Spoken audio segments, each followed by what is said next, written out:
Hello. Today I'm going to talk about an article about dementia in sport.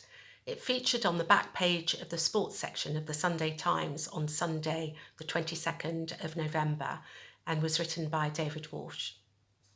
David Walsh asserted, and I quote, "Authorities are still turning a blind eye to the problem of dementia in sport." David Walsh reported that concussion is still the biggest problem in sports where high-intensity collisions are widespread, and that despite there being more awareness of the effects of concussion, sport, and I quote, "doesn't get it when it comes to concussion." He stated that both Rugby League and Rugby Union codes maintain that their head injury assessment is enough. He argued that their protocols around head injuries are not fit for purpose and that they will look very different in 5 to 10 years' time.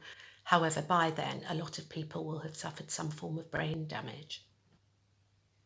David Walsh gave an example of the management of concussion of Boyd Cordner, the captain of New South Wales in Australia, in a match recently. Despite having suffered multiple concussions this season, in the game in question he returned to play 20 minutes after staggering off the field and continued playing for a further 48 minutes as he had passed a head injury assessment. David Walsh said, and I quote, "It is hard not to admire his willingness to play on after receiving a head injury, and impossible not to see his return to the field as insane."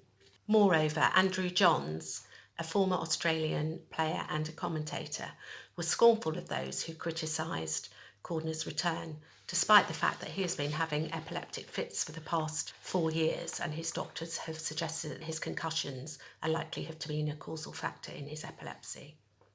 David Walsh revealed that he has recently spoken to the Australian neurologist Dr. Rowena Mobbs, who specialises in Alzheimer's disease. She informed him that people who have been involved in boxing and the collision sports, especially rugby and Australian rules football, are getting in touch with her more and more.